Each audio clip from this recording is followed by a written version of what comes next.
Apa ini? Barang murahan. Jijik. Tepat di pesta ulang tahunnya, di depan ratusan tamu, ibu mertuaku melempar kado pemberianku ke wajahku. Aku menatap suamiku, tapi dia tidak membelaku. Dia hanya tersenyum sinis, menikmati aku dipermalukan. Malam itu, aku menghela nafas dan berkata, mulai sekarang, semuanya akan kuambil. Mereka tertawa, mengira aku bercanda. Mereka tidak tahu. Pembalasanku akan menghancurkan mereka semua. Sebelum ceritanya dimulai, silahkan tulis di kolom komentar dari daerah mana saja teman-teman yang menonton cerita ini. Jangan lupa like dan subscribe agar channel ini bisa semakin berkembang dan bisa mempersembahkan cerita yang lebih menarik lagi. Malam itu, gemerlap cahaya dari lampu kristal raksasa di langit-langit ballroom Hotel Bintang 5 seakan berlomba membutakan mata. Udara dipenuhi aroma parfum mahal yang bercampur dengan wangi bunga lili segar yang dirangkai megah di setiap sudut. Ini adalah malam perayaan ulang tahun Ibu Sanah yang ke-55. Ibu mertua Zahra itu duduk di sebuah kursi tinggi yang dibuat khusus, lebih mirip singgasana daripada kursi pesta.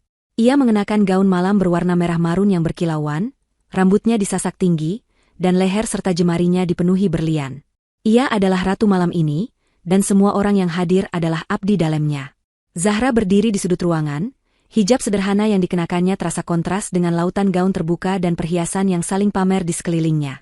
Ia memegang sebuah kotak kayu kecil di tangannya. Sudah 3 tahun ia menikah dengan Dirga, dan selama 3 tahun itu pula ia merasa seperti pajangan yang salah tempat di keluarga ini. Ia mencoba tersenyum pada beberapa tamu yang melintas, namun mereka hanya membalasnya dengan tatapan singkat yang dingin, seolah menilai Zahra dari ujung hijab hingga ujung sepatunya. Zahra tahu mereka membicarakannya. Menantu yang tidak sepadan, begitu bisik-bisik yang sering ia dengar. Mereka tidak tahu, atau mungkin tidak mau tahu, bahwa Zahra ada di sana bukan karena kebetulan. Dirga, suaminya, berada di seberang ruangan. Pria itu tampak tampan dengan setelan jas mahalnya, tertawa lepas bersama rekan-rekan bisnisnya. Ia tidak sekalipun melirik ke arah Zahra sejak mereka tiba 1 jam lalu. Dirga seolah sengaja membiarkannya terasing. Membiarkannya menjadi tontonan bisu atas superioritas keluarga mereka. Zahra menghela nafas pelan. Ia sudah terbiasa. Ia menahan semua ini demi cintanya pada Dirga, cinta yang kini terasa semakin memudar setiap kali ia melihat suaminya itu tersenyum meremehkan padanya di depan umum, terutama di depan Ibu Sanah. Ibu mertuanya adalah sumber dari semua penghinaan ini. Wanita itu tidak pernah menyukainya sejak awal. Ibu Sanah menginginkan menantu dari keluarga sosialita yang setara, bukan Zahra, yang menurutnya, gadis kampung berhijab yang beruntung. Acara puncak pun tiba. Pembawa acara mengumumkan bahwa ini adalah waktunya pemberian kado.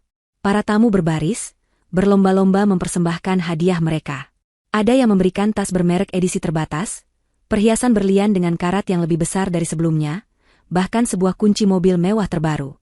Setiap kali kado dibuka, Ibu Sanah akan tertawa keras, memeluk tamunya, dan memuji hadiah itu setinggi langit. Luar biasa. Kamu tahu sekali seleraku, serunya berulang kali. Jantung Zahra berdebar kencang saat gilirannya tiba. Ia berjalan ke depan, melewati tatapan-tatapan sinis. Kotak kayu di tangannya terasa semakin berat. Ia menyerahkannya pada Ibu Sanah dengan senyum tulus. Selamat ulang tahun, Ibu, ucapnya lembut. Ibu Sanah menatap kotak itu dengan dahi berkerut. Senyumnya lenyap. Ia mengambilnya seolah enggan, membolak-baliknya. Kotak itu terbuat dari kayu jati tua yang diukir halus. Terlihat antik, namun jelas bukan sesuatu yang bisa dibeli di butik mewah. Apa ini? Desisnya. Suaranya terdengar jelas di mikrofon yang masih menyala. Musik berhenti. Seluruh mata di ruangan itu tertuju pada mereka. Itu. Zahra mencoba menjelaskan. Itu kotak musik antik peninggalan. Ibu Sanah tidak membiarkannya selesai. Ia membuka paksa penutup kotak itu.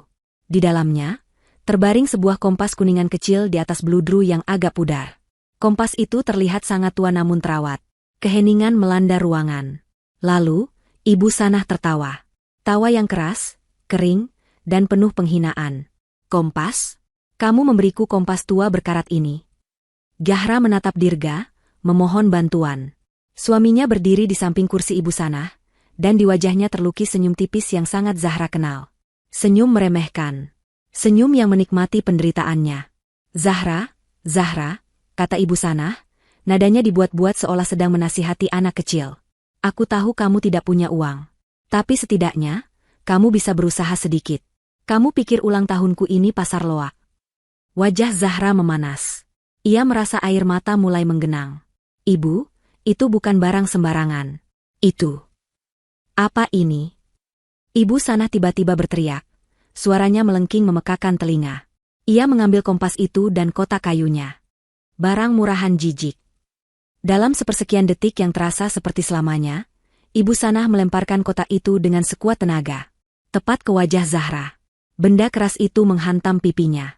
Sakit, tapi tidak sesakit tatapan orang-orang di sekitarnya. Suara tawa meledak di seluruh ruangan. Para tamu sosialita yang tadinya menjaga citra, kini tertawa terbahak-bahak, menunjuk ke arahnya. Zahra bisa merasakan pipinya memerah, perih. Kompas kecil itu jatuh berdebam ke lantai marmer, diikuti oleh kotak kayunya yang pecah berantakan. Zahra berdiri mematung. Ia menatap Ibu Sanah yang kini tersenyum puas, napasnya terengah-engah karena marah. Lalu ia menatap suaminya. Dirga tidak bergerak. Ia masih di sana, tersenyum sinis, seolah baru saja menyaksikan lelucon terbaik tahun ini. Ia melihat istrinya dipermalukan, dilempar barang di depan ratusan orang, dan ia hanya tersenyum. Saat itulah, sesuatu di dalam diri Zahra patah. Retak yang selama ini coba ia tahan, akhirnya hancur berkeping-keping. Cinta, kesabaran, harapan, semuanya lenyap, digantikan oleh kekosongan yang dingin dan kelam. Ia sudah selesai. Ia tidak menangis. Ia tidak berteriak. Ia hanya menghela nafas panjang, melepaskan beban 3 tahun terakhir. Ia menatap lurus ke mata Ibu Sanah, lalu beralih ke Dirga. Tatapannya begitu dingin hingga senyum di wajah suaminya itu sedikit goyah. Mulai sekarang, suara Zahra terdengar tenang, namun memilukan dan mematikan. Suaranya membelah tawa di ruangan itu. Semuanya akan kuambil. Keheningan kembali tercipta. Ibu Sanah dan Dirga saling berpandangan sejenak, lalu mereka tertawa lagi, lebih keras dari sebelumnya. Ambil, cibir Ibu Sanah, menyeka air mata tawanya. Ambil apa, Zahra? Debu di bawah sepatuku? Ambil saja kalau kamu bisa, dasar wanita miskin tidak tahu diri. Dirga melangkah maju. Sayang, kamu sudah mempermalukan kami. Sekarang minta maaf pada ibu, katanya, nadanya merendahkan. Zahra tidak menjawab. Ia tidak menunduk untuk mengambil kompas yang hancur itu. Ia membiarkannya tergeletak di sana, sebagai simbol dari pernikahannya yang juga sudah hancur. Ia membalikkan badan, hijabnya tetap rapi menutupi kepalanya, punggungnya tegak. Ia berjalan keluar dari ballroom itu, mengabaikan bisikan dan tawa yang mengiringi langkahnya. Setiap langkah terasa ringan. Beban di pundaknya telah terangkat. Ia tidak lagi peduli apa kata mereka. Ia tidak lagi peduli pada Dirga. Begitu ia tiba di koridor yang sepi, ia mengeluarkan ponselnya. Tangannya tidak gemetar. Ia menekan nomor yang sudah lama ia simpan. Panggilan itu dijawab pada dering pertama. Halo, Nona Zahra. Pak Anton, kata Zahra, suaranya datar dan mantap. Jalankan. Semuanya. Tarik. Baik, Nona. Sesuai instruksi Anda. Zahra menutup telepon. Ia menatap pantulan dirinya di cermin besar di dinding koridor. Wanita berhijab dengan mata yang lelah, namun kini ada sepercik api di dalamnya. Mereka mengira ia bercanda. Mereka akan segera tahu bahwa ia tidak pernah seserius ini seumur hidupnya. Pagi menjelang. Matahari menerobos masuk melalui celah gorden sutra tebal di kamar utama yang luasnya melebihi ukuran sebuah apartemen standar. Ibu Sanah menggeliat di atas kasur berukuran super king size miliknya. Ia terbangun dengan perasaan sangat puas. Pesta semalam adalah sukses besar.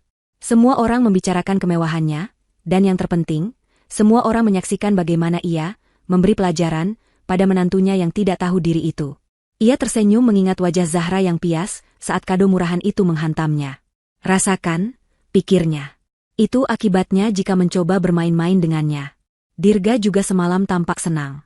Anaknya itu akhirnya sadar bahwa istrinya memang tidak ada nilainya. Ibu Sanah memutuskan untuk pergi berbelanja hari ini. Ia akan membeli sesuatu yang sangat mahal untuk dirinya sendiri, untuk menghapus kenangan akan kompas butut yang menjijikan itu. Ia menekan tombol interkom di samping tempat tidurnya. Siapkan mobil sport merahku. Aku mau ke butik langganan, serunya pada asisten rumah tangga. Sambil bersenandung, ia berjalan menuju kamar mandi marmernya yang mewah. Setelah menghabiskan waktu hampir 1 jam untuk ritual paginya, ia mengenakan pakaian santai namun bermerek dari desainer ternama. Ia siap menaklukkan deretan butik papan atas. Namun, saat ia tiba di garasi yang bisa menampung 6 mobil, ia berhenti. Ada yang aneh. Garasi itu terasa lebih kosong. Tempat di mana mobil sport merah kesayangannya biasa terparkir, kini hanya menyisakan noda oli samar di lantai. "Di mana mobilku?" tanyanya pada sopir yang berdiri kaku di sudut. "Maaf, Bu. Tadi." "Di mana mobilku?" bentak Ibu Sanah. Ia berlari keluar dari garasi, menuju halaman depan rumahnya yang megah. Matanya membelalak ngeri. Di depan gerbang tinggi rumahnya, sebuah mobil derek sedang bersiap mengangkat sedan mewah hitam miliknya yang lain. "Berhenti." Ibu Sanah berlari secepat yang ia bisa dengan sepatu mahalnya, rambutnya yang baru ditata sedikit berantakan. "Apa yang kalian lakukan? Itu mobil saya. Turunkan. Kalian mau merampok ya?" Seorang pria tegap berwajah datar menghampirinya, membawa papan klip. "Selamat pagi, Bu. Kami dari perusahaan leasing. Ada perintah penarikan aset." "Penarikan aset apa? Saya tidak pernah menunggak. Saya bayar semua." "Kamu tahu siapa saya?" amuk Ibu Sanah. Pria itu tidak terkesan. Ia menunjukkan selembar surat perintah resmi. "Perintah penarikan untuk 2 unit mobil. Satu sudah kami angkut subuh tadi, yang ini unit kedua. Keduanya ditarik atas permintaan pemilik sah." Ibu Sanah tertawa mengejek. "Pemilik sah? Akulah pemiliknya. Saya Ibu Sanah." Pria itu menunjuk satu nama yang tertera di surat itu. Pemilik terdaftar, Zahra Nabila. Dunia Ibu Sanah seakan berhenti berputar. "Zahra? Itu menantuku. Tidak mungkin. Dia tidak punya uang. Ini pasti salah. Dirga yang membelikan mobil ini." "Data kami menunjukkan sebaliknya, Bu. Semua bukti pembelian dan pembayaran lunas dilakukan atas nama beliau. Kami hanya menjalankan tugas." Pria itu memberi isyarat, dan sedan hitam itu terangkat dari tanah. "Mohon minggir, Bu. Kami harus segera jalan." Ibu Sanah limbung. Ia berteriak-teriak memaki, mengancam akan menuntut, namun petugas derek itu tidak peduli. Mereka membawa pergi mobil keduanya, meninggalkan Ibu Sanah yang gemetar karena marah dan bingung di halaman rumahnya yang luas. Di saat yang hampir bersamaan, di gedung perkantoran mewah di pusat kota, Dirga sedang menyesap kopi espresso paginya. Ia merasa sangat berkuasa. Semalam adalah penegasan statusnya. Ia sudah lelah dengan sikap Zahra yang belakangan ini sering murung. Penghinaan semalam pasti akan membuatnya sadar di mana posisinya. Dirga berjalan menuju lift eksekutif untuk naik ke ruangannya di lantai tertinggi. Ia menempelkan kartu aksesnya. Lampu berkedip merah. Akses ditolak. Ia mengerutkan dahi. Mungkin kartunya rusak. Ia mencoba lagi. Ditolak. "Pak Dirga?" sapa seorang resepsionis dengan gugup. "Liftnya rusak?" tanya Dirga ketus. "Bukan, Pak. Sepertinya kartu akses Bapak dinonaktifkan." Amarah Dirga langsung memuncak. "Dinonaktifkan? Siapa yang berani? Panggil satpam. Panggil bagian IT." Dirga terpaksa naik lift umum, diiringi pandangan penuh tanda tanya dari karyawan biasa. Setibanya di lantai eksekutif, sekretarisnya, Rina, menyambutnya dengan wajah pucat. "Pak Dirga, gawat, Pak." "Apa lagi? Kenapa kartu saya tidak berfungsi?" "Bukan hanya kartu, Pak. Semua fasilitas korporat Bapak, kartu kredit perusahaan, akun perjalanan, semuanya dibekukan pagi ini." "Dibekukan? Atas perintah siapa?" raung Dirga. "Atas perintah Dewan Direksi, Pak. Lebih tepatnya dari pemegang saham utama." Dirga tertegun. "Pemegang saham utama? Perusahaan ini milik keluarganya. Maksudmu ibu saya?" Rina menggeleng takut-takut. "Bukan, Pak. Bukan Ibu Sanah. Atas nama Zahra Nabila." Nama itu lagi, Dirga merasa darahnya mendidih. "Zahra? Omong kosong apa ini? Dia tidak punya apa-apa. Dia hanya..." Dirga bergegas masuk ke ruangannya, membanting pintu. Ia mencoba menelepon bagian keuangan. Tidak ada yang mengangkat. Ia mencoba mengakses rekening bank perusahaannya. Akses ditolak. Ia meraih ponselnya, hendak memaki Zahra habis-habisan. Ia menekan nomor istrinya itu. "Nomor yang Anda tuju sedang tidak terdaftar." Dirga membanting ponselnya ke meja. "Sialan, apa yang terjadi? Permainan apa ini?" Ia segera menelepon rumah. Ibunya mengangkat dengan suara histeris. "Dirga, Mobil ibu. Mobil ibu diambil. Katanya atas nama Zahra. Wanita gila itu mengambil mobil-mobil ibu. Tenang, Bu, teriak Dirga, kepalanya pening. Ini pasti ada kesalahan. Dia tidak mungkin bisa melakukan ini. Dia mengancam kita semalam, Dirga. Dia bilang dia akan mengambil semuanya. Aku kira dia bercanda. Itu hanya gertakan. Bu, dia itu siapa? Dia tidak punya apa-apa selain uang bulanan dariku, kata Dirga, mencoba meyakinkan dirinya sendiri lebih dari ibunya. Mereka berdua terdiam, kemarahan mereka kini bercampur dengan secuil kebingungan. Bagaimana Zahra melakukannya? Bagaimana mungkin namanya ada di surat kepemilikan mobil? Bagaimana mungkin namanya terdaftar sebagai pemegang saham utama?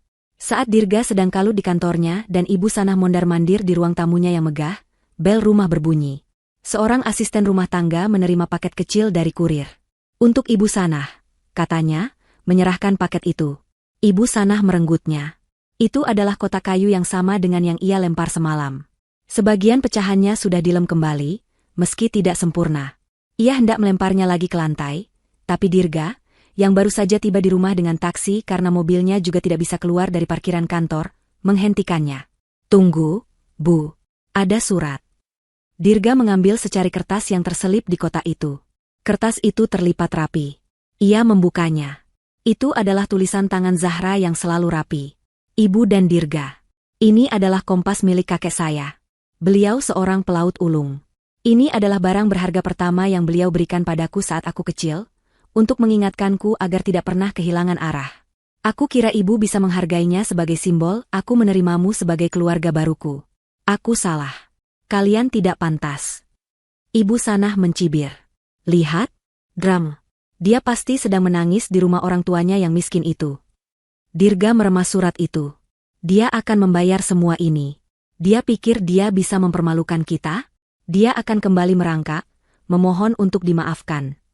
Namun, di balik kemarahan itu, sebutir rasa takut yang dingin mulai menjalar di hati Dirga. Cara Zahra melakukan ini semua terlalu rapi, terlalu cepat. Dan yang paling menakutkan, terlalu senyap. Zahra, wanita yang selama ini ia anggap lemah dan penurut, telah menghilang. Dan ia baru saja melepaskan tembakan peringatan pertama. Kepanikan adalah predator yang bergerak lambat. Awalnya ia hanya mengintai dari kejauhan, seperti yang Dirga rasakan pagi itu. Namun kini, predator itu telah menerkamnya. Setelah panggilan telepon histeris dari ibunya dan penolakan akses di kantornya sendiri, Dirga merasa seperti tercekik. Ini tidak mungkin. Ini adalah mimpi buruk yang konyol. Zahra, wanita yang bahkan tidak tahu cara menyeimbangkan buku cek, tidak mungkin bisa mengatur semua ini. Pasti ada orang di belakangnya. Pasti ada musuh bisnis yang memanfaatkan istrinya yang naif itu untuk menghancurkannya. Itu satu-satunya penjelasan. Dirga memanggil taksi, sebuah penghinaan besar pertama hari itu, dan melesat kembali ke kantor. Ia harus mengambil alih situasi. Ia akan mengadakan rapat dewan darurat. Ia akan membekukan akun Zahra. Ia akan memenjarakannya karena pencurian dan penipuan. Ibu Sanah ikut bersamanya. Wanita itu menolak ditinggal sendirian di rumah besar yang tiba-tiba terasa dingin dan sepi tanpa deru mobil sportnya. Ia duduk di lobi kantor, menolak beranjak, wajahnya pucat pasi di balik riasan tebalnya, menuntut agar kesalahan konyol ini segera diperbaiki. Dirga menyerbu ruang rapat di lantai eksekutif. Beberapa anggota Dewan Minoritas sudah berkumpul, wajah mereka tegang. Mereka adalah orang-orang yang selama ini hanya mengangguk setuju pada setiap keputusan Dirga, menikmati gaji besar dan fasilitas mewah. Ada masalah likuiditas sementara. Dirga memulai, suaranya ia paksakan agar terdengar tenang. Ia melonggarkan dasinya yang terasa mencekik. Ada aktivitas mencurigakan di akun kita, sepertinya upaya peretasan. Saya sedang menanganinya. Untuk sementara, pintu ruang rapat terbuka. Bukan sekretarisnya. 3 pria berjas hitam mahal, dipimpin oleh seorang pria parubaya berkacamata dengan aura yang sangat tajam, masuk tanpa mengetuk. Maaf, Tuan Dirga, rapat Anda harus kami tunda, kata pria berkacamata itu, suaranya tenang namun mematikan. Siapa kalian? Keluar. Ini rapat pribadi. Bentak Dirga, egonya yang terluka membuatnya gegabah. Pria itu meletakkan sebuah map tebal di atas meja mahoni yang berkilauan. Nama saya Anton. Saya mewakili firma hukum yang menjadi kuasa dari pemegang saham mayoritas perusahaan ini. Kami di sini untuk melakukan audit darurat dan pengambil alihan manajemen.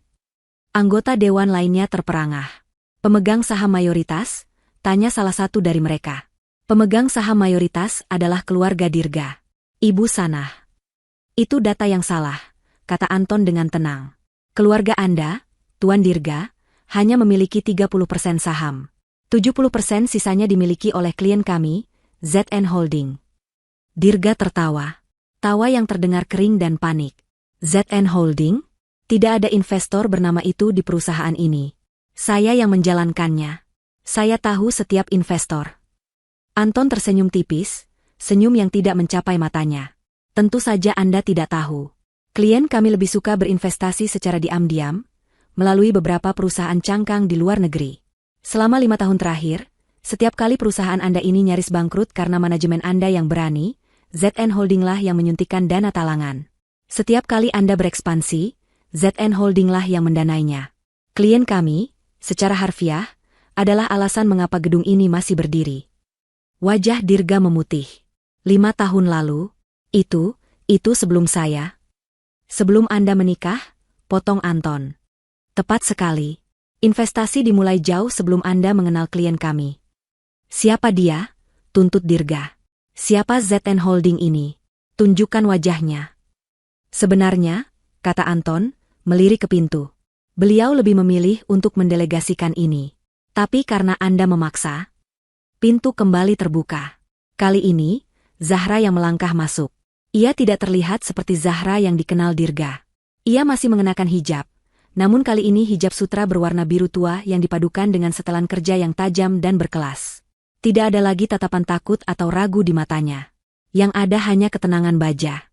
Ia diapit oleh 2 orang asisten yang sigap. Seluruh ruangan membeku. Dirga merasa seluruh udara tersedot dari paru-parunya. Ia menatap istrinya seolah melihat hantu. Zahra, bisiknya, tidak percaya. Selamat siang, sapa Zahra, suaranya jernih dan profesional. Ia tidak memandang Dirga. Ia memandang seluruh isi ruangan. Seperti yang sudah dijelaskan oleh Pak Anton, saya adalah pemilik tunggal ZN Holding. Dan ZN Holding adalah pemilik 70% saham perusahaan ini. Bohong.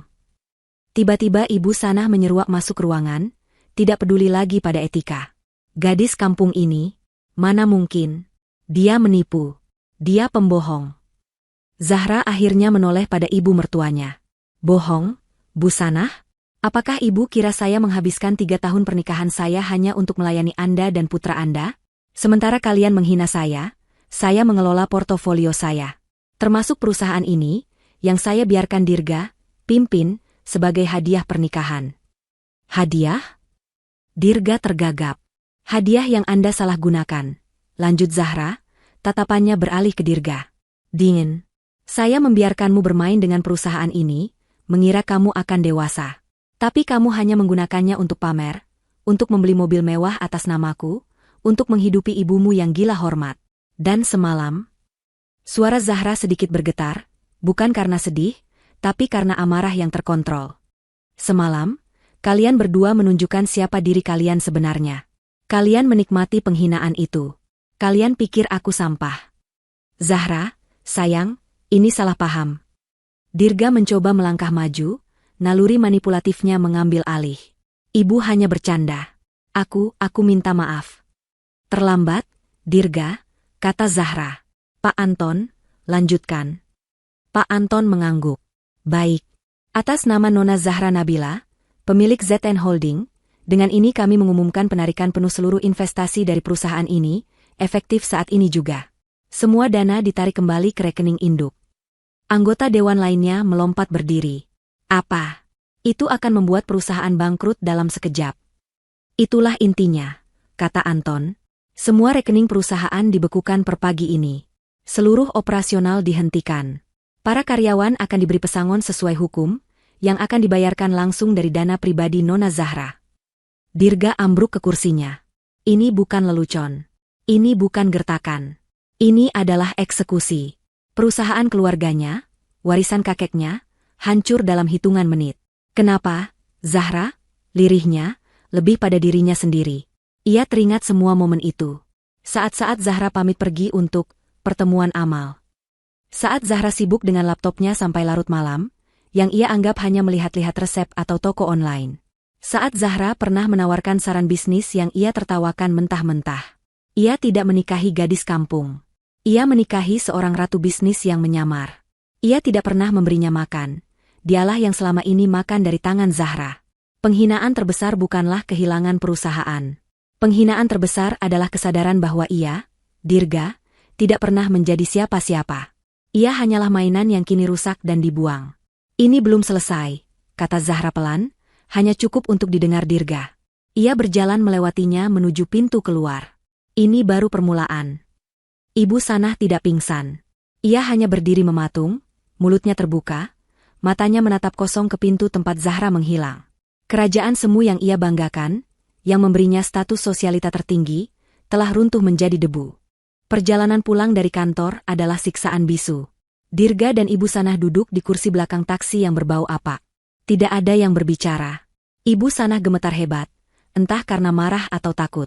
Dirga menatap kosong keluar jendela, melihat gedung-gedung yang tadinya ia anggap sebagai taman bermainnya, kini terasa asing. Langit Jakarta yang mendung terasa mengejeknya. Begitu mereka tiba di depan gerbang tinggi rumah megah mereka, keheningan itu pecah. Ibu Sanah mulai meracau. Ini semua salahmu, Dirga. Salahmu. Aku sudah bilang jangan menikah dengan gadis itu. Dia licik. Dia ular. Kamu yang membawanya masuk rumah ini. Kamu yang membiarkannya menipu kita. Cukup, Bu, bentak Dirga. Rasa takutnya kini berubah menjadi amarah yang putus asa. Ibu yang paling menghinanya. Ibu yang melempar kado itu ke wajahnya. Ibu yang memicu semua ini. Jadi kamu menyalahkanku? Setelah semua yang kuberikan padamu, aku membesarkanmu untuk jadi raja, bukan jadi bodoh yang ditipu istri sendiri. Pertengkaran mereka berlanjut saat mereka masuk ke dalam rumah. Para asisten rumah tangga menunduk, pura-pura sibuk, tapi telinga mereka awas mendengarkan kehancuran majikan mereka. Dirga tidak peduli. Ia berlari ke ruang kerjanya. Pikirannya kacau. Masih harus ada sesuatu. Perusahaan boleh hancur, tapi aset pribadi rumah ini, rekening bank pribadinya. Zahra tidak mungkin bisa menyentuh itu. Pernikahan mereka terdaftar. Ada hukum harta gono gini. Ia mengobrak-abrik laci mejanya. Tagihan, laporan bank lama, undangan pesta yang sudah basi. Tidak ada. Ia beralih ke brankas besar yang tersembunyi di balik lukisan pemandangan. Ia memasukkan kombinasinya dengan tangan gemetar. Di dalam brankas itu, ada tumpukan dokumen, sertifikat, akta. Dan di tumpukan paling bawah, sebuah map kulit berwarna biru tua yang tebal. Map yang ia ingat diberikan oleh pengacara Zahra beberapa hari sebelum pernikahan. Ia merenggutnya. Perjanjian pranikah. Dirga tertawa getir. Ia ingat hari itu. Ia berada di apartemen mewahnya, sibuk mencoba setelan jas pernikahannya. Pengacara Zahra, Pak Anton, datang dan menjelaskan isi dokumen itu. Dirga tidak mendengarkan. Ia terlalu sibuk mengagumi dirinya di cermin. Ya, apapun itu, katanya waktu itu. Dia takut aku ambil koleksi jilbabnya? Tanda tangan di mana? Zahra hanya duduk diam di sudut, menatapnya. Seharusnya ia sadar tatapan itu. Itu bukan tatapan cinta. Itu tatapan observasi. Kini, Dirga membaca dokumen itu kata demi kata. Tangannya mulai gemetar hebat hingga kertasnya berdesir. Ini bukan perjanjian pranikah biasa. Ini adalah benteng hukum yang tidak bisa ditembus. Klausul pertama, semua aset, dana, dan properti yang dimiliki oleh Zahra Nabila sebelum pernikahan, termasuk dan tidak terbatas pada saham di ZN Holding dan perusahaan afiliasinya di seluruh dunia, tetap menjadi milik mutlak Zahra Nabila. Klausul kedua, semua aset yang dibeli selama masa pernikahan, baik bergerak maupun tidak bergerak, yang dibiayai oleh dana yang bersumber dari rekening pribadi atau perusahaan milik Zahra Nabila, adalah milik mutlak Zahra Nabila. Nama, Dirga, atau Sanah, yang mungkin tercantum dalam beberapa akta kepemilikan, untuk alasan kemudahan administratif atau perpajakan, dianggap hanya sebagai pinjaman nama dan tidak memberikan hak kepemilikan apapun. Dirga berhenti membaca. Ia teringat. Rumah yang mereka tempati ini. Ia ingin membelinya, tapi dananya di perusahaan tidak cukup. Zahra berkata, pakai uangku saja dulu, Mas. Nanti gampang. Ia mengira itu uang mereka. Mobil sport Ibu Sanah. Ulang tahun ibunya 2 tahun lalu. Dirga ingin membelikannya hadiah, tapi bonusnya tertahan. Zahra berkata, biar aku yang transfer. Anggap saja hadiah dariku juga. Perhiasan berlian yang dipakai Ibu Sanah saat pesta semalam. Aku lihat Ibu suka itu di etalase. Sudah kubelikan, kata Zahra suatu ketika. Semuanya. Setiap jengkal kemewahan yang mereka nikmati. Semuanya dibeli dengan uang Zahra. Klausul ketiga. Dalam hal terjadinya perpisahan atau perceraian yang disebabkan oleh kesalahan pihak suami, termasuk di dalamnya perlakuan tidak menyenangkan, perselingkuhan, atau penghinaan verbal maupun fisik, baik yang dilakukan oleh suami maupun keluarganya, maka suami, Dirga, tidak berhak atas pembagian aset apapun dan kehilangan hak atas tunjangan apapun. Jantung Dirga seakan berhenti berdetak. Penghinaan verbal maupun fisik yang dilakukan oleh suami maupun keluarganya. Pesta semalam. Lemparan kado itu. Tawa sinisnya. Semua itu disaksikan oleh ratusan orang. Ratusan saksi. Zahra tidak hanya membalas dendam. Ia telah merencanakan ini. Ia telah menunggu. Pesta semalam adalah jebakan, dan mereka berdua, ia dan ibunya, masuk tepat ke dalamnya. Dirga, ada apa lagi ini? Suara jeritan ibunya menyadarkannya. Dirga menjatuhkan dokumen itu dan berlari keluar ruang kerja. Di pintu depan, Pak Anton berdiri lagi. Kali ini ia tidak sendiri. Ia bersama tim keamanan yang berbadan tegap dan beberapa orang yang membawa kotak-kotak kosong. Tuan Dirga, Ibu Sanah, sapa Pak Anton, nadanya tetap sopan namun dingin. Saya harap Anda sudah menemukan salinan perjanjian pranikah Anda. Pergi, raung Ibu Sanah. Ini rumah kami. Pergi kalian semua. Saya khawatir Anda salah, Bu, kata Pak Anton. Rumah ini, beserta seluruh isinya, adalah milik sah Nona Zahra. Saya di sini dengan surat perintah pengadilan untuk pengosongan aset. Ia menyerahkan surat itu pada Dirga. Semuanya legal. Semuanya resmi.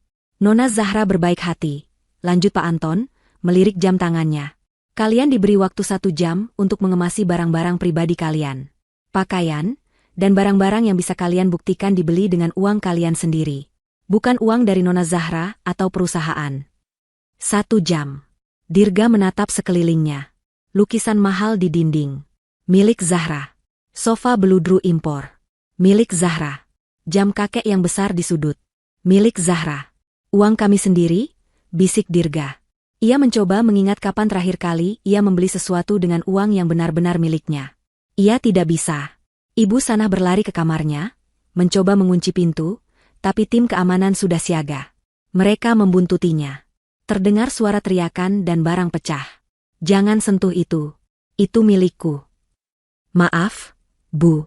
Tagihan kartu kredit untuk tas ini dibayar oleh rekening Nona Zahra. Kalung ini dari almarhum suami saya. Maaf, Bu. Kalung itu digadaikan 3 tahun lalu. Nona Zahra yang menebusnya. Ini bukti tebusnya. Penghinaan itu total. Mereka diusir dari rumah mereka sendiri, dan bahkan tidak diizinkan membawa kenang-kenangan palsu mereka. Dirga kembali ke ruang kerjanya. Ia membuka lemari pakaiannya. Setelan jas mahal, deretan sepatu kulit impor. Semuanya dibeli dengan kartu kredit perusahaan. Kartu kredit yang didanai ZN Holding. Ia hanya punya satu hal. Di laci paling bawah, ia menemukan sebuah koper kecil. Di dalamnya ada beberapa helai pakaian lama dari masa kuliahnya, sebelum ia mengenal kemewahan Zahra. 1 jam kemudian, Dirga dan Ibu Sanah berdiri di trotoar di luar gerbang rumah mereka. Masing-masing hanya membawa 1 koper kecil berisi pakaian usang. Ibu Sanah menangis histeris, riasannya luntur, pemandangan yang menyedihkan. Dirga hanya berdiri mematung. Hujan gerimis mulai turun. Ia tidak punya perusahaan. Ia tidak punya rumah. Ia tidak punya uang. Ia menatap rumah megah itu untuk terakhir kalinya. Lampu-lampu mulai dipadamkan satu persatu oleh tim Zahra, seolah menutup tirai pertunjukan. Mereka benar-benar telah kehilangan segalanya. Taksi tua itu berhenti di sebuah jalan sempit di pinggiran kota. Bau got yang menyengat langsung menusuk hidung begitu Dirga membuka pintu. Ini adalah dunia yang berbeda. Dunia yang ia kira hanya ada di film-film tentang kemiskinan. Hujan gerimis membuat jalanan becek dan berlumpur. Ibu Sanah menolak untuk keluar. Aku tidak mau turun, desisnya, suaranya parau karena menangis dan berteriak. Ia memeluk koper kecilnya seolah itu adalah sisa-sisa terakhir dari martabatnya. Ini bukan tempat kita, Dirga. Bawa aku ke hotel. Hotel manapun. Kita tidak punya uang, Bu. Sentak Dirga, kesabarannya habis. Ia melempar beberapa lembar uang ratusan ribu terakhir yang ada di dompetnya ke sopir taksi. Uang kita habis. Kartu kredit diblokir. Ibu dengar tidak? Habis. Dengan paksa, ia menarik ibunya keluar dari taksi. Ibu Sanah terhuyung dan hampir jatuh ke genangan air kotor. Ia menjerit, menatap noda di sepatunya yang harganya sama dengan sewa tempat ini selama setahun. Dirga menyeretnya masuk ke sebuah bangunan kusam bertingkat 3 dengan cat yang mengelupas di mana-mana. Ini bukan apartemen. Ini rumah kos kumuh. Ini adalah satu-satunya tempat yang mau menerima mereka di jam selarut ini hanya dengan uang tunai. Sebuah tempat yang ia temukan dari pencarian panik di ponselnya sebelum baterainya mati. Kamar mereka ada di lantai 3. Tidak ada lift. Tangganya sempit dan gelap. Begitu Dirga membuka pintu kamar nomor 307, aroma lembab dan bau kapur barus murahan menyerbu mereka. Ruangan itu sempit. Sangat sempit. Hanya ada satu tempat tidur dengan sprei kusam bermotif bunga yang warnanya sudah pudar. Satu lemari plastik reot dan sebuah kipas angin berkarat di langit-langit. Kamar mandinya ada di dalam, jongkok, dengan dinding berlumut. Ibu Sanah menatap semua itu. Keheningannya jauh lebih menakutkan daripada teriakannya. Ia berdiri mematung di tengah ruangan. "Bu," panggil Dirga pelan. Wanita itu perlahan berbalik menghadap putranya. Matanya merah dan bengkak. "Kamu," bisiknya, suaranya bergetar menahan amarah yang luar biasa. "Kamu membiarkan ini terjadi." "Bu, aku tidak tahu." "Kamu gagal." Ibu Sanah meledak. Ia melempar kopernya ke dinding. "Kamu laki-laki lemah. Kamu membiarkan istrimu, perempuan kampung itu, menginjak-injak kita. Kamu membiarkan dia mengambil semuanya. Apa gunanya kamu? Apa gunanya aku membesarkanmu?" Ia mulai memukuli dada Dirga dengan membabi buta. "Aku benci kamu. Aku mau rumahku kembali. Aku mau mobilku. Aku mau hidupku kembali." Dirga hanya diam, menerima pukulan-pukulan lemah itu. Ia terlalu lelah untuk melawan. Ia terlalu hancur untuk merasakan apapun. Ia membiarkan ibunya meluapkan amarahnya sampai wanita itu luruh ke lantai yang kotor, menangis terseduh-seduh dalam tumpukan pakaian bermereknya yang kini tak ada harganya. Malam itu, tidak ada yang tidur. Suara kipas angin berderit, bercampur dengan suara ribut-ribut dari kamar sebelah dan lolongan anjing di kejauhan. Ibu Sanah tertidur di lantai, menolak menyentuh kasur yang menurutnya menjijikan. Dirga duduk di dekat jendela, menatap ke dinding bata bangunan di seberangnya. Hari-hari berikutnya adalah neraka yang berulang. Mereka tidak punya apa-apa. Uang tunai Dirga yang tersisa hanya cukup untuk membeli air mineral dan beberapa bungkus mie instan. Ibu Sanah menolak makan. Ia hanya duduk di sudut, menatap dinding kosong, bergumam sendiri. Ia seperti kehilangan akal sehatnya. Dirga mencoba bersikap praktis. Ia harus mencari bantuan. Ia pergi ke warung internet terdekat. Ponselnya sudah mati total dan ia tidak punya pengisi daya. Ia masuk ke akun media sosialnya. Apa yang dilihatnya membuatnya mual. Berita kebangkrutan mereka ada di mana-mana. Skandal ZN Holding, Dirga Sanjaya terbukti lakukan penggelapan dana perusahaan istrinya sendiri. Jatuhnya Ratu Sosialita Ibu Sanah, didepak dari rumah mewah. Zahra tidak hanya mengambil aset mereka. Ia menghancurkan reputasi mereka. Cerita yang beredar adalah bahwa Dirga dan Ibu Sanah adalah benalu yang menipu Zahra, sang investor jenius yang low profile. Cerita itu didukung oleh kesaksian para tamu di pesta. Kisah, kado Kompas murahan, menjadi viral. Publik mencaci maki mereka. Dirga mencoba menghubungi teman-temannya. Rekan-rekan bisnis yang dulu menjilatnya. Panggilan pertama. Tidak diangkat. Panggilan kedua. Ditolak. Panggilan ketiga. "Halo? Bro, ini gue, Dirga. Gue butuh." "Maaf. Siapa ya?" Kayaknya salah sambung. Klik. Telepon ditutup. Tidak ada yang mau berhubungan dengannya.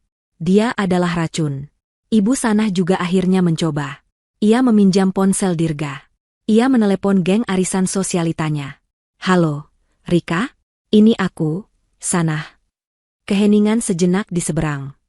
"Oh, Sanah. Apa kabar?" Suaranya dingin. Jauh dari tawarnya yang biasa ia dengar. "Rika, tolong aku, Rika. Aku sedang ada masalah. Aku butuh pinjam uang." "Aduh, Sanah. Bukannya aku tidak mau bantu. Tapi kamu tahu kan, suamiku lagi ketat banget soal keuangan. Dan lagi, berita tentang kamu itu jelek sekali. Aku tidak mau ikut-ikutan. Maaf ya." Telepon ditutup. Ia mencoba menelepon yang lain. Jeng?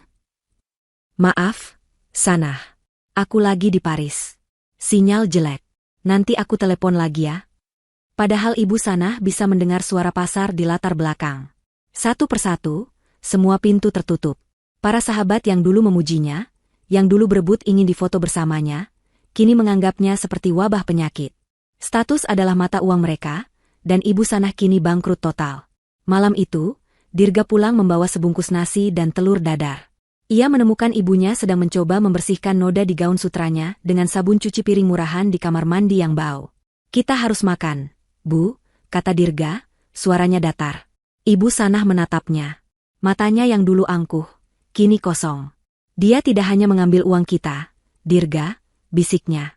Dia mengambil nama kita. Dia mengambil harga diri kita. Kita bukan siapa-siapa lagi.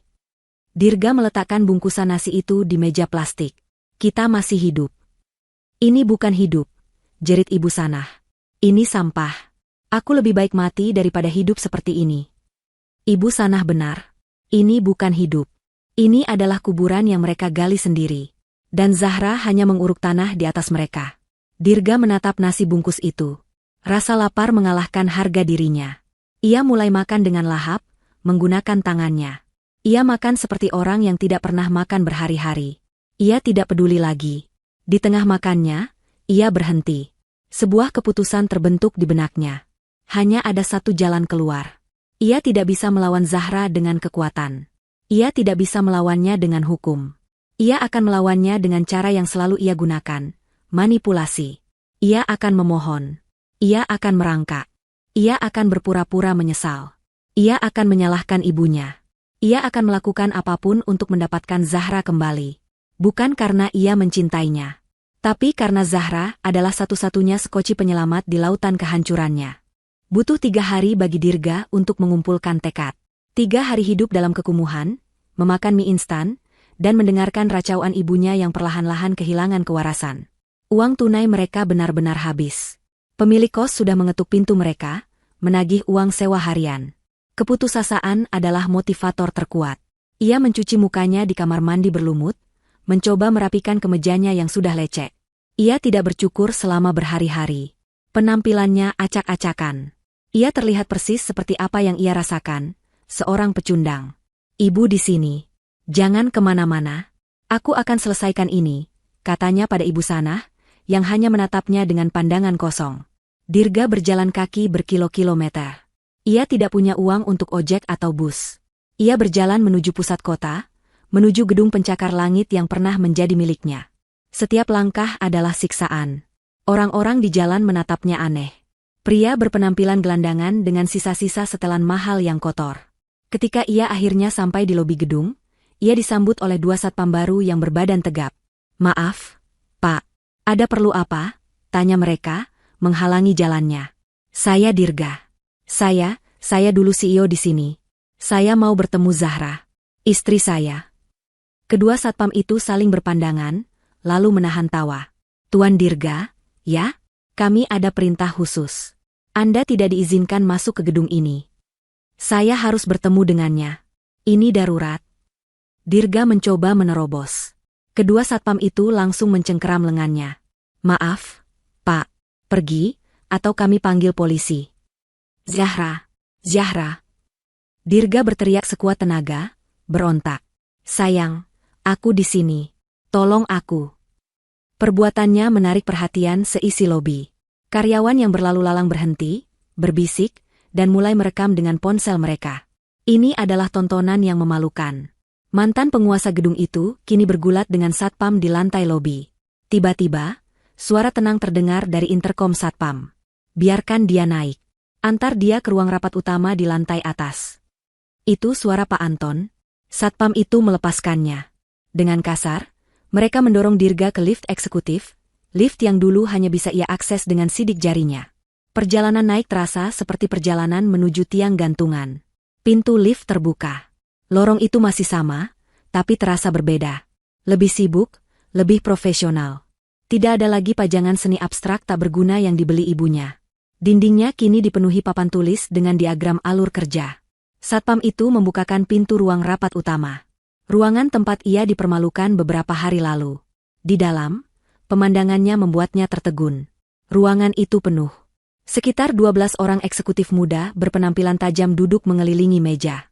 Dan di ujung meja, di kursi yang dulu menjadi singgasananya, duduklah Zahra. Ia mengenakan hijab berwarna navy yang serasi dengan blazernya. Wajahnya tenang, matanya fokus pada layar laptop di depannya. Ia tampak bersinar. Ia tampak berkuasa. Ia tampak cantik, dengan cara yang tidak pernah Dirga sadari sebelumnya. Di sampingnya, Pak Anton berdiri, mempresentasikan sesuatu di layar besar. Saat Dirga masuk, didorong oleh Satpam, semua mata menoleh padanya. Tatapan mereka bukan kasihan. Tatapan mereka adalah campuran antara jijik dan rasa ingin tahu yang dingin. Zahra mengangkat kepalanya. Matanya bertemu dengan mata Dirga. Tidak ada kemarahan, tidak ada kebencian. Hanya kekosongan. Seolah ia sedang melihat orang asing yang mengganggu rapat penting. Tinggalkan kami, kata Zahra kepada timnya. Tim itu mengangguk serempak. Mereka mengemasi barang-barang mereka dengan efisien dan keluar dari ruangan, meninggalkan Dirga sendirian bersama Zahra dan Pak Anton. Keheningan itu memekakan. Dirga tidak tahu harus mulai dari mana. Rencana manipulatifnya menguap. Yang tersisa hanyalah kepanikan mentah. Ia melangkah maju. Dan ia melakukan satu-satunya hal yang ia bisa. Ia berlutut. Ia menjatuhkan dirinya ke lantai marmer yang dingin, merangkak beberapa langkah, dan memegang ujung meja di dekat kaki Zahra. Zahra? Suaranya pecah. Air mata yang tulus. Bukan karena penyesalan, tapi karena penghinaan diri, mengalir di pipinya yang kotor. Sayang, maafkan aku.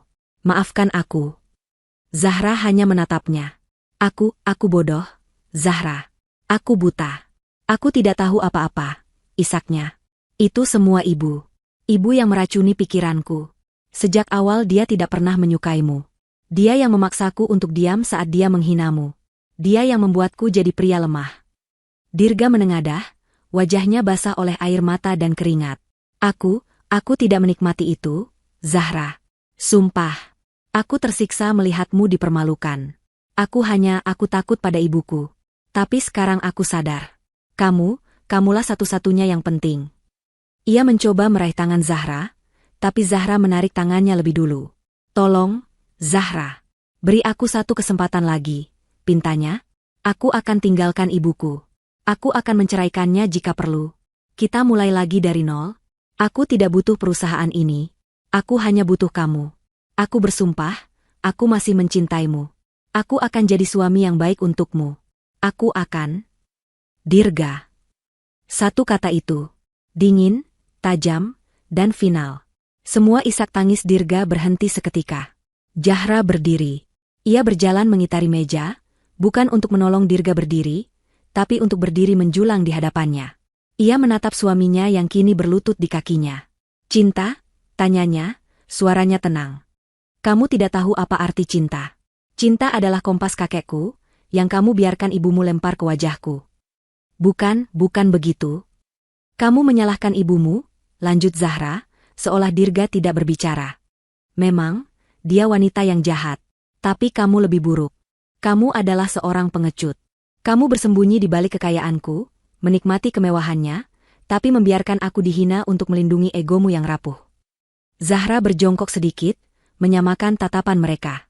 Dirga bisa mencium aroma parfum lembut dari hijabnya. Aroma kesuksesan yang kini jauh dari jangkauannya. Kamu bilang kamu tidak menikmatinya? Aku melihat matamu malam itu, Dirga. Saat ibumu berteriak, saat para tamu tertawa. Kamu tersenyum. Senyum sinis yang puas.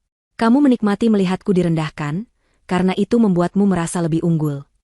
Dirga tidak bisa berkata-kata. Zahra tahu. Dia melihat semuanya. Penyesalanmu palsu, kata Zahra. Kamu tidak menyesal telah menyakitiku. Kamu hanya menyesal karena kamu kehilangan segalanya. Kamu menangis bukan karena cinta, tapi karena kamu lapar dan miskin. Zahra berdiri tegak. Sudah selesai, Dirga. Tidak ada kesempatan kedua. Tidak ada kita. Ia menekan tombol interkom di meja. Keamanan. Dua satpam yang tadi membawanya naik, segera masuk kembali. Tolong, bisik Dirga, sisa-sisa harga dirinya hancur. Zahra, jangan, aku tidak punya apa-apa lagi. Ibuku. Ibumu adalah urusanmu, kata Zahra, membalikkan badan, kembali menghadap jendelanya yang menyuguhkan pemandangan kota. Mulai sekarang, kalian berdua akan belajar apa artinya bekerja untuk hidup. Tolong antar Tuan Dirga keluar, perintah Zahra, suaranya kembali profesional. Dia bukan lagi karyawan di sini. Pastikan dia tidak pernah menginjakan kaki di gedung ini lagi. Satpam itu menarik Dirga berdiri. Ia terlalu syok untuk melawan. Saat mereka menyeretnya ke pintu, Zahra menambahkan satu kalimat terakhir, tanpa menoleh. Oh, dan Pak Anton, katanya pada pengacaranya. Tolong kirimkan tagihan ganti rugi pembersihan karpet lobi ke alamatnya yang baru. Perusahaan ini sekarang dijalankan dengan benar. Kita tidak menanggung biaya untuk sampah. Dirga didorong keluar. Pintu ruang rapat tertutup di belakangnya, membungkam dunianya. Ia diseret melewati karyawan-karyawan yang kini menatapnya dengan pandangan penuh kemenangan. Penghinaannya kini lengkap. 2 minggu berlalu dalam kabut kelaparan dan penghinaan. Dirga dan Ibu Sanah bertahan hidup dari sisa-sisa belas kasihan. Dirga mencoba mengamen di stasiun, namun suaranya parau dan penampilannya yang kotor membuatnya diusir oleh petugas keamanan. Ibu Sanah mencoba menjual cincin kawinnya, satu-satunya perhiasan yang ia beli dengan uangnya sendiri jauh sebelum mengenal kemewahan Zahra. Namun toko emas hanya menawarnya dengan harga yang konyol, menuduhnya itu barang curian. Mereka kini berutang uang sewa kos selama 2 minggu. Suatu sore, saat Dirga baru kembali dari usahanya yang sia-sia mencari pekerjaan kasar, seorang kurir berjaket rapi berhenti di depan gang kumuh mereka. Sebuah anomali yang mencolok. Kurir itu bertanya-tanya, sebelum akhirnya menemukan kamar nomor 307. Ia menyerahkan sebuah amplop tebal berwarna gading, dicetak dengan tinta emas. Untuk Tuan Dirga dan Ibu Sanah, katanya, menahan napas karena bau di lorong itu. Ibu Sanah, yang sedang berbaring lesu di kasur, langsung bangkit. Tangannya yang kotor gemetar saat merobek amplop itu. Matanya membelalak. Itu adalah undangan resmi. Undangan? Bisiknya, suaranya serak. Pesta. Zahra. Dia mengundang kita. Dirga merebut kertas itu. Grand Relaunching PT. ZN Sejahtera, nama baru perusahaan mereka. Bertempat di ballroom utama Hotel Imperial. Hotel yang sama. Ballroom yang sama. Ini jebakan, desis Dirga. Ingatan bagaimana ia diseret keluar oleh satpam masih segar membekas. Dia ingin mempermalukan kita lagi. Tidak, seru Ibu Sanah, matanya berkilat dengan secercah kegilaan. Dia mengundang kita. Itu tandanya dia masih peduli. Dia sadar dia tidak bisa tanpa kamu, Dirga. Dia ingin kita kembali. Kita harus datang. Kita harus tunjukkan padanya bahwa kita tidak hancur. Tunjukkan pakai apa, Bu? Dirga tertawa getir. Lihat diri kita. Kita bau. Kita tidak punya baju. Ibu mau datang ke pesta pakai daster kotor ini? Kita akan pergi. Ibu Sanah bersikeras. Ia bangkit, mengobrak-abrik koper kecilnya. Ia mengeluarkan gaun yang ia kenakan saat diusir dari rumah. Gaun itu kusut, kotor di beberapa bagian, dan baunya tidak sedap. Aku akan cuci ini. Kamu pakai kemejamu yang kemarin. Kita akan datang. Kita akan memohon. Dia pasti luluh. Dia istrimu. Dirga tahu ini sia-sia. Tapi apalagi pilihan mereka? Mereka akan diusir dari kos ini besok. Mungkin, jika mereka memohon di depan umum, di depan semua tamu pentingnya, rasa malu akan memaksa Zahra memberi mereka sedikit uang untuk bertahan hidup. Dengan putus asa, ia mengangguk. Malam pesta itu, pemandangan mereka berdua sangat menyedihkan. Dirga mengenakan kemeja lecek yang masih agak lembab, dan Ibu Sanah mengenakan gaun lamanya yang warnanya sudah pudar di beberapa tempat karena dicuci paksa dengan sabun batangan. Mereka tiba di Hotel Imperial dengan berjalan kaki. Saat mereka mencoba masuk ke ballroom, satpam yang berjaga langsung menghentikan mereka. Maaf, acara ini khusus undangan. Kami diundang, tukas Ibu Sanah, menyodorkan undangan yang sudah lecek. Satpam itu memandangnya dengan jijik, dari rambut acak-acakan hingga sepatu usangnya. Tapi ia memeriksa daftar tamu di tabletnya. Anehnya, nama mereka ada di sana. Dirga dan Sanah. Satpam itu mengangkat bahu dan membiarkan mereka masuk. Gemerlap ruangan itu 1000 kali lebih menyilaukan dari ingatan mereka. Pesta ulang tahun Ibu Sanah dulu terkesan norak dan pamer dibandingkan ini. Pesta Zahra begitu elegan. Bunga-bunga segar berwarna putih dan perak, alunan musik klasik yang lembut, dan para tamu yang berbicara dengan nada berkelas. Semua orang ada di sana. Geng sosialita Ibu Sanah. Rekan bisnis Dirga. Para pejabat. Tapi ada yang berbeda. Dulu, mereka adalah pusat perhatian. Sekarang, mereka adalah kuman. Begitu mereka melangkah masuk, percakapan terhenti. 100 pasang mata menoleh ke arah mereka. Keheningan sesaat, lalu digantikan oleh gelombang bisikan yang riuh. Ya Tuhan, itu Sanah. Memalukan sekali, dia datang dengan baju seperti itu. Kudengar mereka sekarang tinggal di got. Lihat Dirga, hancur sekali. Tawa yang meledak bukan tawa terbahak-bahak seperti di pesta Ibu Sanah. Ini tawa tertahan di balik gelas sampanye. Tawa sinis yang jauh lebih menyakitkan. Ibu Sanah, yang tadinya berjalan dengan sisa-sisa kesombongan, kini ciut. Ia ingin berbalik, tapi Dirga mencengkeram lengannya. Sudah terlanjur, Bu. Mereka melihat Zahra. Ia berdiri di tengah ruangan, dikelilingi oleh para investor baru dan pejabat tinggi. Ia mengenakan gaun muslimah berwarna perak yang menakjubkan, hijabnya ditata sempurna dengan bros berlian sederhana namun sangat mahal. Ia adalah matahari, dan semua orang adalah planet yang mengelilinginya. Dengan sisa keberaniannya, Ibu Sanah melepaskan diri dari Dirga dan mencoba menerobos kerumunan itu. Ia harus bicara pada Zahra. Zahra, nak, panggilnya, suaranya terdengar putus asa. Kerumunan itu terbelah. Zahra menoleh. Wajahnya tetap tenang, seolah ia tidak mengenali wanita acak-acakan di depannya. Ibu. Lanjut Ibu Sanah, air matanya mulai menggenang. Zahra, maafkan Ibu, tolong kami. Zahra mengangkat satu tangannya. Bukan untuk memeluk, tapi untuk menghentikannya.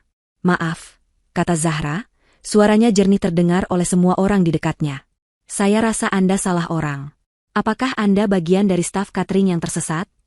Penghinaan itu begitu telak, begitu dingin, hingga Ibu Sanah tidak bisa bernapas.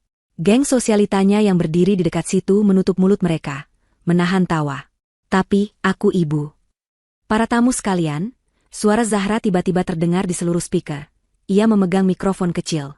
Ia tidak lagi mempedulikan Ibu Sanah, membiarkannya berdiri mematung di tengah lingkaran rasa malu. Semua mata beralih ke panggung kecil. Zahra melangkah ke atas, anggun. Selamat malam, sapanya. Terima kasih telah hadir untuk merayakan awal baru dari perusahaan kami. Perusahaan ini dibangun di atas visi baru. Visi integritas, kerja keras, dan transparansi. Dirga berdiri di sudut, bersembunyi di balik pilar. Ia hanya bisa menonton. Sebuah perusahaan, lanjut Zahra, tidak boleh dibangun di atas kesombongan. Tidak boleh dijalankan oleh orang-orang yang nilainya hanya sebatas apa yang mereka kenakan, atau apa yang mereka kendarai. Mata Zahra seolah menyapu ruangan, dan berhenti sejenak pada Ibu Sanah yang gemetar. Untuk merayakan awal baru ini, saya tidak akan memotong pita. Saya akan melakukan sesuatu yang lebih baik. Saya akan membersihkan sisa-sisa masa lalu yang tidak berguna. Layar raksasa di belakangnya menyala, menampilkan sebuah gambar. Gambar rumah mewah yang dulu ditinggali Dirga dan Ibu Sanah. Malam ini, kata Zahra, saya mengumumkan peluncuran Yayasan Nabila. Sebuah yayasan amal yang akan berfokus pada pendidikan anak-anak tidak mampu. Tepuk tangan riuh terdengar. Dan sebagai donasi pertama, lanjut Zahra, senyum tipis tersungging di bibirnya. Yayasan ini akan menerima seluruh aset yang berhasil disita dari manajemen lama yang korup. Gambar di layar berganti. Mobil sport merah Ibu Sanah. Sedan hitam mewah. Seluruh kendaraan mewah ini, kata Zahra, akan dilelang malam ini juga. Seluruh hasilnya akan digunakan untuk membeli bus sekolah. Lalu, gambar kembali ke rumah megah itu. Dan rumah ini, yang dulu menjadi simbol kesombongan dan kezaliman, akan dialihfungsikan sepenuhnya. Mulai besok, rumah ini akan menjadi panti asuhan dan sekolah gratis pertama di bawah naungan yayasan kami. Ruangan meledak dalam tepuk tangan yang meriah. Para tamu berdiri. Ini adalah langkah yang brilian. Sebuah balas dendam yang dibalut filantropi. Ibu Sanah menatap layar. Rumahnya, mobilnya, tempat ia menjadi ratu. Kini akan menjadi tempat untuk anak-anak miskin. Aset-aset yang menjadi sumber harga dirinya kini dicap sebagai sisa-sisa masa lalu yang tidak berguna. Itu adalah pukulan terakhir yang tidak bisa ditanggungnya.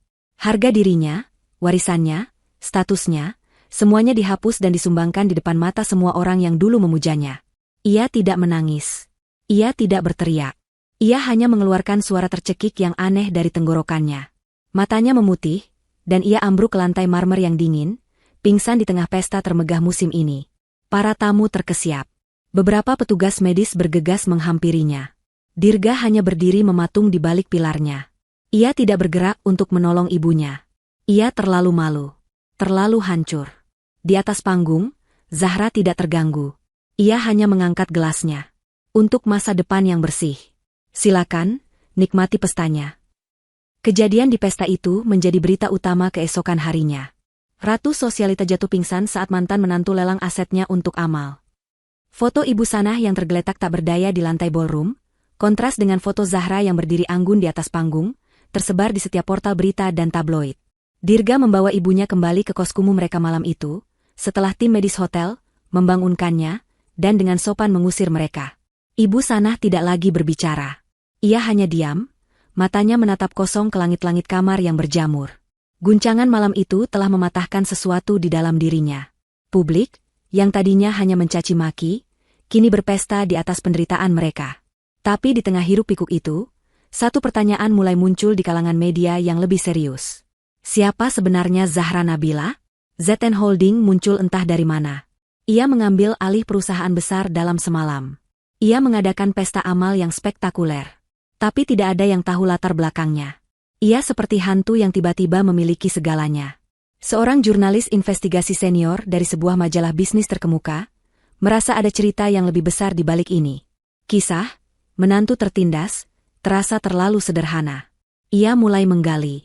Ia tidak mencari di catatan bisnis Jakarta. Ia mencari di tempat lain. Ia melacak nama, Nabila, ke sebuah kota pelabuhan kecil. Dari sana, ia menemukan akta kelahiran, catatan keluarga, dan akhirnya, ia menemukan benang emas itu. Nabila bukanlah nama keluarga biasa. Itu adalah nama salah satu dinasti bisnis tertua dan paling tertutup di Asia Tenggara. 2 minggu kemudian, majalah itu terbit dengan cerita sampul yang mengguncang negara. Judulnya sederhana, Sang Pewaris. Artikel itu menceritakan semuanya. Zahra Nabila bukanlah wanita kaya baru. Ia adalah pewaris tunggal, generasi kelima dari Nabila Group, sebuah konglomerat global yang bergerak di bidang perkapalan, logistik, dan properti. Kekayaan bersih mereka membuat ZN Holding terlihat seperti uang jajan. Zahra sengaja menyembunyikan identitasnya. Ia kuliah di universitas negeri biasa dengan nama ibunya, tanpa embel-embel Nabila.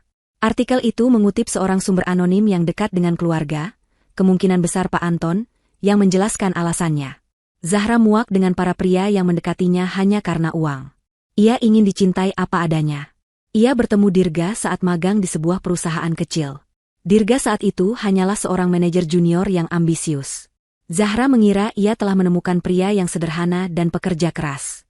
Ia jatuh cinta pada potensi Dirga, bukan pada statusnya. Saat mereka menikah, Zahra tetap diam. Ia bahkan mendanai perusahaan keluarga, Dirga secara diam-diam melalui ZN Holding, memberinya panggung untuk bersinar, berharap suaminya akan tumbuh menjadi pria yang ia impikan. Ia mentolerir Ibu Sanah, menganggap kesombongan wanita itu sebagai rasa tidak aman yang lucu. Lalu, artikel itu sampai pada bagian terpenting. Bagian yang membuat seluruh negeri menahan napas. Kado Kompas murahan. Jurnalis itu telah melacak kompas yang dilempar Ibu Sanah. Potongan-potongannya kini disimpan di brankas pribadi Zahra. Jurnalis itu mewawancarai seorang kurator museum maritim dan ahli barang antik terkemuka. Kompas itu, ternyata, sama sekali bukan kuningan tua berkarat. Itu adalah kompas navigasi kerajaan, dibuat di London pada akhir abad ke-18. Benda itu terbuat dari perak murni dengan lapisan emas 24 karat, dan dihiasi dengan safir kecil sebagai penanda mata angin. Tapi nilai materinya bukanlah yang utama. Itu adalah kompas yang digunakan oleh Laksamana Nabila, kakek buyut Zahra, saat ia pertama kali berlayar dan membangun kerajaan perkapalannya. Itu adalah pusaka keluarga. Simbol dari seluruh warisan, kerja keras, dan visi keluarga Nabila. Nilai sentimentalnya tidak terhingga. Nilai lelangnya, menurut sang ahli, bisa mencapai puluhan miliar rupiah. Benda yang oleh Ibu Sanah disebut, barang murahan jijik, itu, nilainya lebih mahal daripada seluruh aset gabungan Ibu Sanah dan Dirga, bahkan di masa jaya mereka. Cerita ini meledak seperti bom nuklir.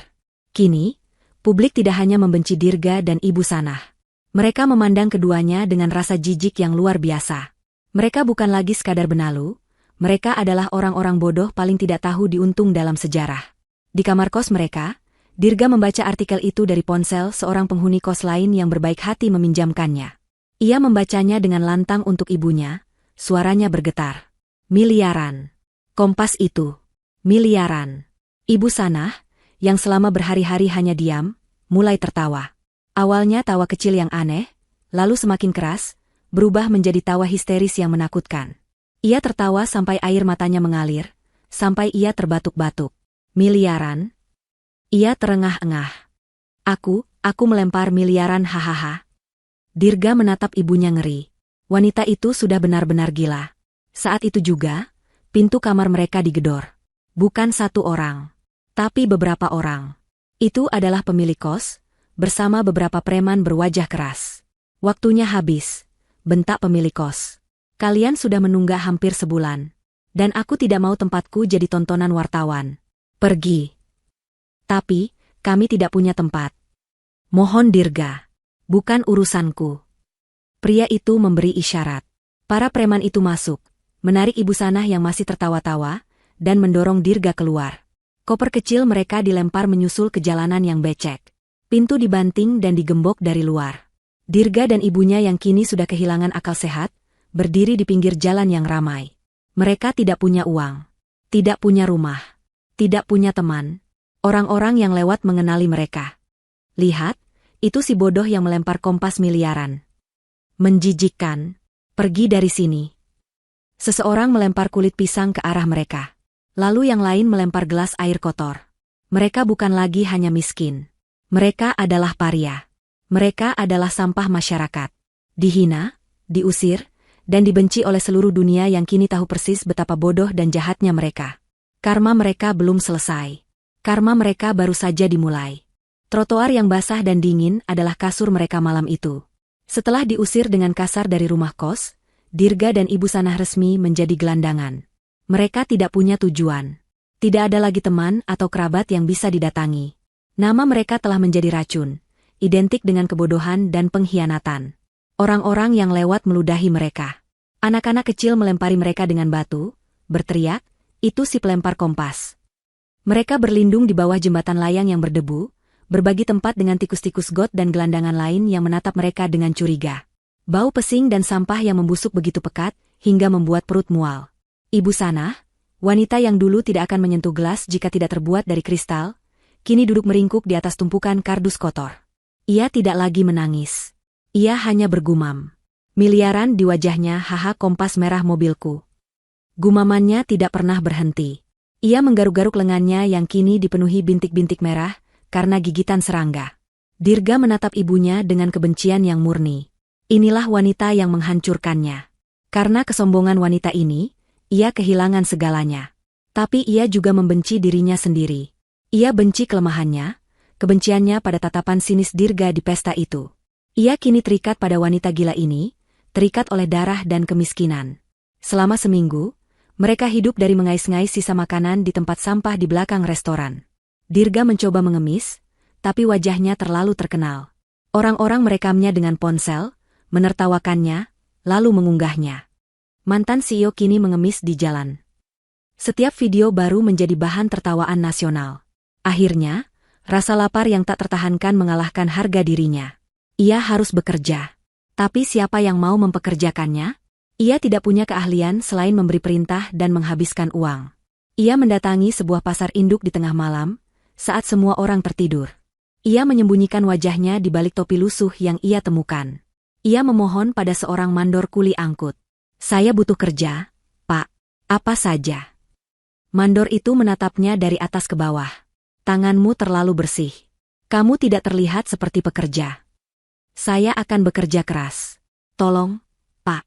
Ibu saya sakit. Mandor itu, mungkin karena kasihan atau butuh tenaga ekstra, akhirnya mengangguk. Angkut karung-karung sayur itu ke truk. Jangan sampai ada yang jatuh. 1 karung 5.000 perak. Pekerjaan itu adalah neraka. Karung-karung itu berat dan basah. Punggung Dirga, yang terbiasa bersandar di kursi kulit yang empuk, terasa seperti akan patah. Tangannya yang halus melepuh hanya dalam 1 jam pertama. Ia bekerja seperti robot, menahan rasa sakit dan malu. Pada subuh hari, Ia dibayar 30.000 perak. Cukup untuk membeli 2 porsi nasi bungkus dan air mineral. Ia kembali ke bawah jembatan. Ibunya masih di sana, bergumam. Ia melempar sebungkus nasi ke pangkuan ibunya. Makan. Ibu Sanah membuka bungkusan itu. Nasi dengan lauk tempe orek dan sedikit bihun. Ia menatapnya, lalu melemparkannya ke tanah. Ini bukan makananku. Aku mau salmon. Aku mau kaviar. Dirga menamparnya. Tamparan keras yang mengejutkan mereka berdua. Makan, raungnya, suaranya serak. Makan, atau ibu mati kelaparan di sini. Ibu Sanah terisak, ketakutan. Ia menatap putranya, pria yang dulu ia puja, kini terlihat seperti preman pasar. Dengan tangan gemetar, ia memungut nasi yang tercecer di kardus kotor itu dan mulai memakannya. Dirga tahu ia tidak bisa menghidupi mereka berdua dengan menjadi kuli. Ia harus memaksa ibunya bekerja. Kegilaan ibunya sepertinya mereda saat ia lapar atau takut. Setelah beberapa hari, Dirga berhasil mendapatkan pekerjaan untuk ibunya. Sebuah pekerjaan di mal kumuh di pinggiran kota. Bukan mal mewah tempat ia biasa berbelanja. Ini adalah mal kecil yang kotor dan bau, dengan lantai keramik yang pecah-pecah. Pekerjaannya, petugas kebersihan. Spesialisasi, toilet. Setiap pagi, Dirga mengantar ibunya, memastikan ia masuk kerja. Lalu ia pergi ke pasar untuk pekerjaan kulinya. Setiap sore, ia menjemputnya. Mereka akan berjalan pulang ke kolong jembatan mereka dalam diam, terlalu lelah untuk bertengkar. Suatu hari, Ibu Sanah sedang bekerja. Ia mengenakan seragam biru pudar yang kebesaran, rambutnya yang dulu disasak indah kini ditutup topi kain yang kotor. Ia sedang berjongkok, menggosok noda membandel di lantai toilet wanita. Bau amonia dan kotoran menusuk hidungnya. Tiba-tiba, pintu toilet terbuka. Masuklah sekelompok wanita. Mereka tidak mengenali Ibu Sanah yang menunduk. Tapi Ibu Sanah mengenali mereka. Itu Rika. Itu Jeng Susi. Itu geng arisan sosialitanya. Ya Tuhan, bau sekali di sini, kata Rika, menutup hidungnya dengan sapu tangan sutra. Petugasnya mana sih? Mal jorok begini. Cepatlah, Jeng. Aku tidak tahan, sahut Susi. Mereka masuk ke bilik, mengobrol dan tertawa tentang rencana liburan mereka ke Swiss. Ibu Sanah membeku. Ia ingin lari. Ia ingin bersembunyi. Tapi ia tidak bisa. Ia hanya bisa terus menggosok lantai. Wajahnya menunduk dalam, air matanya bercampur dengan air pel yang kotor. Mereka adalah dunianya.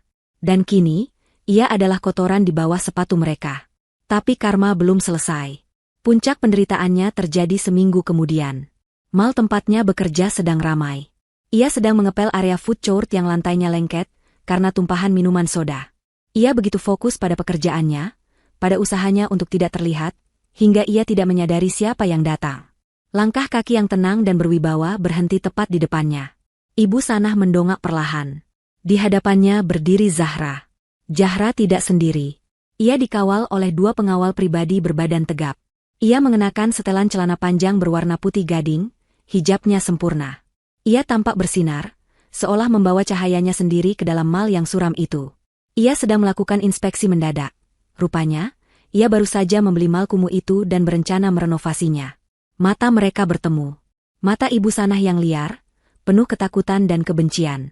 Dan mata Zahra yang tenang, dingin, dan penuh perhitungan. Ibu Sanah gemetar, ember pel di tangannya terguncang.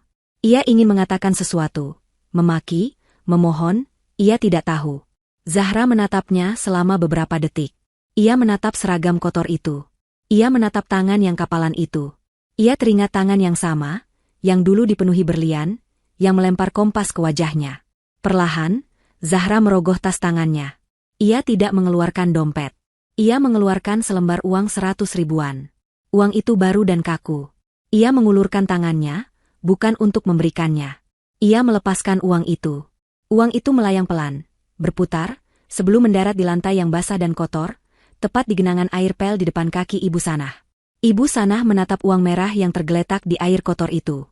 Untuk kerja keras Anda, kata Zahra, suaranya pelan namun terdengar jelas oleh orang-orang di sekitar. Zahra tidak menunggu jawaban. Ia berbalik, dan dengan diiringi pengawalnya, ia berjalan pergi, meninggalkan Ibu Sanah yang mematung. Seluruh food court terdiam. Semua mata tertuju pada Ibu Sanah. Mereka melihat wanita tua petugas kebersihan itu. Mereka melihat uang 100.000 yang terhina di lantai. Dan mereka melihat punggung Zahra yang anggun menghilang. Ibu Sanah menatap uang itu. Penghinaan ini adalah yang paling sempurna. Ini adalah yang paling kejam. Zahra telah membayarnya. Membayarnya seperti membayar pelayan, seperti membayar pengemis. Tawa itu kembali. Tawa histeris yang menakutkan itu meledak dari tenggorokannya. Ia tertawa sambil menangis, berlutut di lantai yang kotor, menatap uang yang basah itu. Ia tidak menyentuhnya. Ia hanya tertawa, tawa seorang wanita yang telah kehilangan segalanya, termasuk akal sehatnya, di tangan orang yang paling ia remehkan. 1 tahun kemudian, waktu memiliki cara untuk menyembuhkan, tapi juga untuk mengukuhkan takdir. Bagi Zahra, waktu adalah sekutu. Bagi Dirga dan Ibu Sanah, waktu adalah algojo yang tak kenal lelah. Rumah megah yang dulu menjadi istana kesombongan Ibu Sanah kini dipenuhi tawa anak-anak. Zahra telah menepati janjinya. Panti asuhan Nabila telah resmi beroperasi selama 6 bulan. Dinding yang dulu dihiasi lukisan-lukisan pamer yang mahal, kini dipenuhi gambar-gambar krayon yang cerah. Ruang dansa yang luas telah diubah menjadi perpustakaan dan ruang bermain. Zahra ada di sana sore itu. Ia duduk di lantai di taman belakang, hijab praktisnya sedikit miring karena seorang anak perempuan kecil sedang mencoba mengepangnya. Zahra tertawa lepas. Ini adalah tawa yang tidak pernah didengar Dirga. Tawa yang murni dan ringan. Sudah, sayang. Nanti hijab ibu berantakan, katanya lembut, memeluk anak itu. Pak Anton menghampirinya, membawa tablet. Nona Zahra, laporan kuartal terakhir sudah masuk. ZN Sejahtera mencatatkan laba bersih tertinggi dalam sejarahnya. Rencana ekspansi ke Singapura dan Australia sudah siap. Terima kasih, Pak Anton, kata Zahra, senyumnya tidak pudar. Tolong atur agar 20% dari laba itu dialihkan ke anggaran operasional panti ini. Saya mau mereka mendapatkan guru-guru terbaik. Baik, Nona. Pak Anton tersenyum. Ia tidak lagi melihat kliennya. Ia melihat seorang pemimpin. Zahra berdiri, menatap rumah itu. Ia teringat hari pertama ia masuk sebagai menantu, disambut dengan tatapan dingin Ibu Sanah. Ia teringat pesta ulang tahun yang penuh hinaan itu. Semuanya terasa begitu jauh. Ia telah mengambil racun itu, dan mengubahnya menjadi obat. Ia telah mengubah simbol kejatuhannya menjadi monumen kemenangannya. Ia tidak lagi merasakan amarah. Ia hanya merasakan kedamaian. Di belahan kota yang lain, di sudut yang berbeda, kedamaian adalah kata yang asing. Di sebuah warteg sempit yang pengap di dekat terminal bus, bau keringat bercampur dengan asap rokok dan aroma gulai yang dipanaskan berulang kali. Lalat-lalat berdengung. Di meja sudut yang paling gelap, duduklah Dirga dan Ibu Sanah.